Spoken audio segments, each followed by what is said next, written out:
안녕하세요. 저는 여러분들의 사회탐구 코치의 미스터 추입니다. 오랜만에 동영상을 찍네요. 여러분들 아래에 네이버 카페 링크 타시고 들어오시면요. 저 미스터 추의 이 동영상을 비롯한 여러가지 동영상의 강의 노트를 자유롭게 다운로드 받으실 수 있습니다. 오늘은 여러분들하고 관료제와 탈관료제에 관한 이야기를 한번 해볼까 합니다. 일단 관료제의 개념부터 한번 알아보도록 하겠습니다. 관료제는 공식 조직 배웠죠. 공식 조직이 뭐였죠?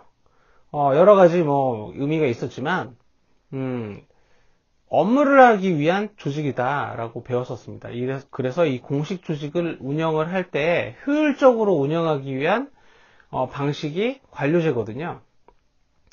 그래서 이 관료제는 오늘날에도 거대한 조직인 학교, 회사, 그 다음에 군대, 병원, 이러한 대부분의 조직에서 사용을 하고 있습니다. 왜 사용을 하냐면 거대한 조직을 아주 효율적으로 운영하기에 관료제만한 방법이 없다는 거죠.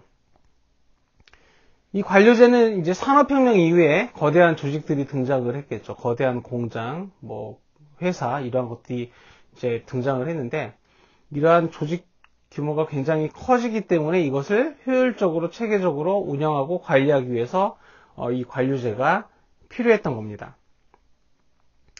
여러분들, 이 관료제가 이제 뒤에 가면 이제 예를 들면은 인간성, 그러니까 인간의 기계화 때문에 인간성의 상실, 인간성의 상실, 그 다음에 개성과 창의성이 없다. 이런 부분이 나와서 관료제가 나쁜 거다라고 이렇게 생각하는 학생들이 있을 수 있는데 관료제는 나쁜 게 아닙니다. 효율성을 위한 좋은 방법이다 라는 거 기억을 하시고요. 지금 내가 선생님이 언급했던 거는 단점이죠. 그래서 여러분들 여기 그림에서 여러분들 이렇게 띄워놨듯이 관료제는 사장이 있으면 여러 가지 업무를 맡는 영업부, 격리부, 총무부, 제작부, 기획부 이렇게 부서가 있는 상태에서 각 부의 부서 부장, 부장 밑에 차장, 차장 밑에 과장, 과장 밑에 대리, 대리 밑에 일반 사원 이렇게 조직을 운영을 하는 겁니다. 위로 갈수록 위에 있는 사람들이 줄어들죠. 위에서 이제 소수의 사람들이 명령을 내리면 밑에 있는 사람들은 일사불란하게 일을 처리하는 거. 그리고 자기가 맡은 업무의 영역이 있어서 그것을 반복적으로 계속 하기 때문에 그 일에 대해서 전문적이다라는 것을 기억을 하시면 좋겠습니다. 학교도 학교도 거대한 조직이라고 할 수 있는데 이 학교도 관료제 조직으로 인해서 운영을 하고 있죠. 교장, 교감, 그리고 각 부서의 부장, 연구부, 교무부, 창체부, 학생부 이렇게 부가 있죠. 각 부서의 부장 밑에 일반 선생님 이거 다 관료제죠. 그러니까 이 관료제는 거대한 조직을 효율적으로 운영하는데 일사불란하게 관리하고 운영하는데 굉장히 좋은 방법이다. 산업혁명 이후에 나온 조직의 운영 방식이다라는 거 기억을 하셨으면 좋겠네요. 자, 그 다음에 이제 이 관료제의 특징은 아까 이야기했듯이 자기가 맡은 영역이 정해져 있고 그것을 이제 일을 나누어서 하는 분업화다라는 거죠. 예전에 애덤 스미스라고 하는 학자가 국부론이라는 책에서 예전에는 오핀을 혼자 다 만들었대요. 혼자 집에서 철사를 구해서 그거를 가지고 와서 구부리고 뾰족하게 만들고 어떤 걸 끼우고 그런 거를 한 명이 다 했단 말이야. 그렇게 한 명이 다 했을 때는 오핀을 20개밖에 못 만들었죠. 옛날에 그렇게 만들었던 사람들을 장인이라고 하죠. 구두 이런 것도 마찬가지고. 아무튼 그렇게 만들면 물건의 생산량이 얼마 못 만든다는 거야. 근데 그것을 분업해가지고 예를 들면 20명이 달라붙어가지고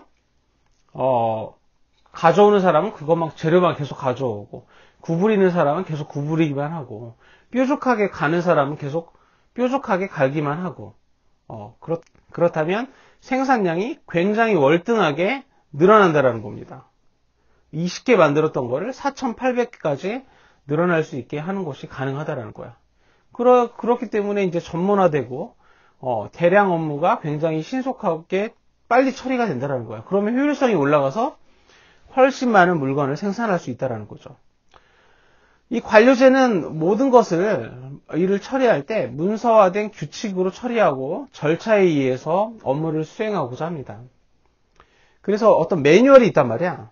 그래서 뭐 맥도날드 햄버거를 만들 때 알바생이 바뀌어도 맥도날드가 잘 돌아가는 이유가 뭐냐? 햄버거를 만드는 순서가 있다는 거죠. 매뉴얼이 있다는 거야. 그 매뉴얼 적힌 대로 알바생이 교체가 되어도 와가지고 그 매뉴얼대로 뭐 빵을 넣고 뭐 고기를 넣고 치즈를 넣고 야채를 넣고 이런 순서가 있기 때문에, 그런 순서가 문서화로 이렇게 정해져 있기 때문에 구성원이 바뀌어도 변화에 영향을 받지 않는다라는 거죠. 이런 일에 종사를 하면 아무래도 기계화가 되면은 실직할 우려가 크겠죠. 그리고 이 관료제는 위계의 서열화, 책임과 권한이 명확합니다. 위에 있는 사람들이 이제 명령을 하면 밑에 있는 사람은 따라야 되고, 그리고 모든 것이 자기 업무가 정해져 있고 문서로 기록화되고 그러기 때문에 어떤 부분에서 일이 잘못되거나 그래도 책임과 권한이 명확하다라는 거. 그리고 수직구조. 그러니까 위에 있는 사람들이 이제 명령을 하면 밑에 있는 사람들이 따르고, 뭐 이런 체계적인 그런 질서가 잡힌 그러한, 뭐 이게 위계 서열이 있지만 질서가 잡혔기 때문에 안정성이 있다라는 거죠. 안정성이 뛰어나다. 그리고 이제 여기서도 지휘 획득을 할 때 이제 밑에 있는 사원이 뭐 대리도 되고, 그 다음에 대리들이 과장도 되고, 과장이 차장도 되고, 이렇게 부장도 되고, 이렇게 할 때, 승진을 할 때, 그래도 공평한 기회를 제공한다. 승진과 급여에 있어서. 거기 그 기준에 못 미치면 낙오가 되는 거죠. 그래서 이, 관료제는 능력보다는 경력을 굉장히 중시한다. 그러니까 능력이 별로 없어도 오래 근무한 사람들이 월급을 훨씬 많이 받는다는 거죠. 이러한 방식을 연공 서열식 보상이라고 합니다. 능력보다는 경력을 더 중시한다는 거죠. 그래서 뭐 자꾸 신입사원이 뭐 예를 들면 신입사원이 어디 회사에 들어가서 자꾸 아이디어를 내고, 회의에서 아이디어를 내고 뭐 자꾸 뭔가 새로운 걸 하려고 하면 기존에 있는 사람들이 별로 안 좋아한다는 거예요. 왜냐하면 일거리도 생기고, 그리고 이렇게 무사 안일주의로 이렇게 별일 없이 있으면 월급도 오르고 그러는데 뭐하러 그렇게 굳이 힘들게 하려고 하느냐라고 이렇게 하면서, 이렇게 신입사원들이 와가지고 열의에 차가지고 아이디어 내고 그러면 막 혼내고 그런 사람들도 있기 때문에, 그런 신입사원들도 머지않아서 이제 뭐 기존 그 사원들하고 똑같이 된다는 거죠. 그래서 관료제는 이런 특징이 있다는 거 기억을 하셨으면 좋겠네요. 자, 관료제의 단점은 목적 전치 현상이라는 거, 이제 그게 단점이 되겠는데요. 목적 전치 현상은 본래의 목적보다는 그 절차에 얽매여서 그 절차를 중시해서 원래의 목적을 소홀히 한다는 것이거든요. 병원에서 예를 들면 병원이 왜 있는 곳이죠? 응급 환자를 살리는 곳이죠. 그런데 병원에서 뭐 수술 동의서를 작성해야 이 환자를 수술해 주겠다, 치료해 주겠다, 이런 요구를 한다는 거야. 이제 그런 문제가 생길 수 있고요. 그리고 이 관료제는 본인의 이 업무 영역이 명확하게 정해져 있기 때문에, 자기 것만 하기 때문에 전체적으로 보는 그런 눈이 굉장히 좁아지고 다른 업무에 대해서 소홀하다라는 거야. 굉장히 협소한 시각을 가질 수 있다. 그리고 인간의 기계화, 자기 일만 계속 반복적으로 하기 때문에 기계화가 될 수가 있고, 그러면서 인간 소외도 일어날 수 있다는 거죠. 그 모던 타임즈라는 영화가 있어. 찰리 채플린의. 거기에 보면 그 찰리 채플린이 기계 속에 들어가서 계속 나사 조이고, 나중에 집에 들어가면 자기 가족들 코도 이렇게 막 조이려고 하고 그런 거 보잖아. 그러한 현상이 생길 수 있다는 거죠. 인간도 인간을 위해서 있는 건데, 인간도 하나의 기계에 부품화될 수 있다는 거. 그리고 상명하복. 상명하복은 위에 있는 사람들이 시키면 밑에 있는 사람이 따를 수밖에 없다라는 거야. 그래서 이제 그러면 아무래도 군대처럼 딱딱해질 수가 있겠죠. 경직성이 있고, 그 다음에 유연성이 떨어진다. 부드러운 그런 것들이 떨어지고, 부드러운 분위기. 그리고 의사결정의 시간이 굉장히 오래 걸릴 수 있다는 거야. 예를 들면 자동차 영업소에서 차를 한 대 팔기가 굉장히 힘들거든요. 근데 어떤 노인이 와가지고 차를 굉장히 고급 승용차, 제네시스 한 50대를 사겠다. 이렇게 이야기를 하면 굉장히 이렇게 했다고 치자. 그러면 영업사원은 굉장히 좋겠죠. 근데 이제 이 노인이 이렇게 이야기를 하는 거야. 이거 50대를 사니까 한 대에 50만 원씩 좀 깎아주면 안 되냐. 근데 영업사원이 그것을 바로 그 자리에서 결정할 권한이 없기 때문에 보고를 해야 된다는 거죠. 문서화된 보고. 또 밑에 위에 있는 사람들이 당장 그렇게 해서라도 팔아야 된다. 이렇게 알려줘. 근데 한 일주일 정도 걸릴 수 있어, 시간이. 그럼 그 노인은 짜증나서 다른 그런 회사로 가서 자동차 회사에서 자동차를 산다. 그런 문제가 생길 수 있다는 거죠. 그래서 의사결정의 시간이 굉장히 많이 걸리기 때문에 성과를 내지 못할 수 있다. 과두제적 의사결정. 그것은 뭐냐? 위에 있는 윗대가리들한테만 의사결정 권한이 있기 때문에 그렇다는 거죠. 그리고 이제 개성과 창의성이 떨어질 수 있다. 아까 얘기했죠. 무사안일주의. 아무 일도 안 생기면 내가 잘리거나 직장에서 쫓겨날 위험이 없기 때문에 복지부동한다라는 거야. 복지부동이 뭐냐? 군대에서 이제 야간 조명이 서었을 때 이제 땅에 배를 깔고 움직이지 않는 거거든요. 가만히 있는 거야. 움직이지 않고 가만히 있는다라는 뜻이거든요. 그래서 이제 그러한 특징이 있을 수 있다는 거예요. 그게 바로 관료제의 단점이다. 자, 이렇게 이 관료제는 관료제 좋은 겁니다. 왜냐하면 거대한 조직을 효율적으로 관리할 때 이만한 그 관료제만한 방법이 없거든요. 굉장히 좋은 방법인데 이제 요즘에는 맞지 않을 수 있다는 거야. 왜냐하면 요즘에는 개성과 창의성, 아이디어 이런 게 굉장히 중요한 거죠. 톡톡 튀는 생각, 그러한 것들만 있으면 얼마든지 부가가치를 창출할 수 있는 세상이 왔잖아.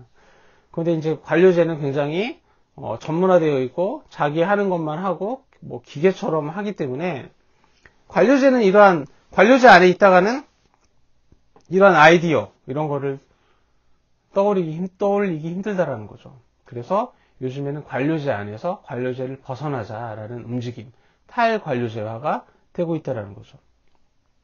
그래서 농경사회, 이제 1차 농경사회, 2차 산업사회, 산업사회 때 관료제가 생겼다라고 했죠. 그래서 이때는 단순 반복 업무가 많았기 때문에 관료제의 장점이 단점보다 굉장히 많았다, 굉장히 효율적이었다라고 볼 수가 있는데 3차 정보사회에서는 다품종 소량 생산을 하면서 변화가 굉장히 크고 그리고 관료제는 장점보다는 단점이 많아졌다. 그래서 비효율적이 되었다라는 거야. 그래서 탈관료화로 이제 효율성을 추구하고 있다. 근데 여러분들 아직도 지금 우리가 살고 있는 정보사회는 거대한 조직들이 많기 때문에 기본적으로 관료제를 유지한 상태에서 부분적으로 탈관료제를 적용하고 있다는 점 여러분들이 참고하셨으면 좋겠습니다. 그래서 관료제에 비해서 이제 중간관리자의 역할이 거의 미미합니다. 탈관료제는. 그러니까 중간관리층이 뭐냐? 사장하고 사원, 맨 밑바닥 사이에 그 중간에 끼어있는 관리자들, 부장, 이런 사람들. 그러니까 사원들을 감시하고 이렇게 일감을 주고 관리하고 그런 층, 이런 것들의 역할이 관료제가 굉장히 컸다면, 탈관료제는 이러한 중간관리자의 역할이 거의 미미하다라고 볼 수가 있겠죠. 그래서 탈관료제는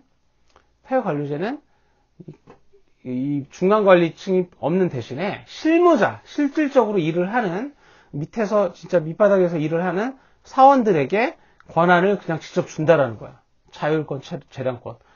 제네시스 사러 왔어. 영업사원이 50만원 그 자리에서 깎아줄 수 있고, 보고는 나중에 하고, 그렇게 할 수 있다라는 거죠. 그 대신, 자율권과 재량권을 부여해주는 대신에 책임도 부여된다라는 거. 그리고 이제 관료제와 탈관료제의 공통점은 효율성을 추구한다라는 거죠. 똑같이 좋은 거야. 관료제라고 해서 나쁘다라고 생각하시면 안 됩니다. 절대. 둘 다 좋은 거다. 그리고 신속성과 창의성을 중시한다라는 거. 여러분들이 기억을 하세요. 타협관료제가. 그리고 이제 관료제는 경력을 중시했죠. 연공서열 시기였기 때문에. 그런데 타협관료제는 능력을 중시한다라는 거죠. 그래서 나이가 어려도 굉장히 번뜩이는 아이디어가 있고 남들이 생각하지 못하는 그런 거를 한다면 뭐 20대 때 벤츠 타고 다니고 뭐 그럴 수 있다는 거야. 엄청나게 좋은 차 끌고 다닐 수 있고 그런 거. 그래서 경력보다는 능력을 중시한다라는 거. 단점은 타협관료제가 아이디어를 못 떠올리고 뭔가 새로운 걸 창조해야 되지 못하고 그러면 회사에서 잘릴 위험이 있다. 불안정적이다. 그래서 스트레스가 굉장히 크죠. 뭔가를 만들어내야 된다는 스트레스. 그래서 이거를 이제 성과가 없으면 구조조정, 정리해고에 대한 압박감을 많이 받고. 그리고 이제 요즘 세상이 굉장히 변화가 심하죠. 이러한 변화가 심한 세상에 살아남기 위해서는 본인도 스스로 변화를 해야 된다는 거죠. 그래서 이 잦은 변화, 그리고 끊임없는 자기 개발과 노력, 학습, 그리고 아이디어 이런 거를 하다 보니까 굉장히 힘들다라는 거죠. 예, 아무튼 그렇습니다. 자, 그래서 이제 여러분들 이 타협관료제의 모습은 네트워크 조직, 그 다음에 오케스트라 조직, 아메바 조직, 뭐 이런 형태가 있다라고 여러분들이 이해를 하시면 되겠고요. 그러니까 뭐 가운데에 CEO가 있고 가운데가 CEO가 있는 상태에서 팀별로 이렇게 나뉘어서 업무를 이제 수행을 하고 이러한 팀을 구성하고 있는 팀원들은 수평적인 관계다. 위아래 관계가 아니라 이제 그런 거를 여러분들이 기억을 하셨으면 좋겠고요. 그리고 가장 이상적인 조직의 운영 형태는 관료제, 타협관료제 둘 다 좋은 거야. 근데 이것을 적재적소에 잘 활용을 하는 거, 그런 운영 방식이 가장 좋은 거다. 즉 관료제와 타협관료제의 방식의 조화가 이상적이다라고 볼 수가 있겠습니다. 여러분들 오늘은 관료제하고 타협관료제에 대해서 저하고 이야기를 해봤습니다. 어떻게 도움이 되셨나요? 도움이 되셨으면요 구독하기 눌러주시면 감사하겠고 또 기분 좋으시면 좋아요도 눌러주세요. 자, 오늘은 그럼 여기까지 하겠습니다. 저는 여러분들의 사회탐구 코치 미스터추였습니다.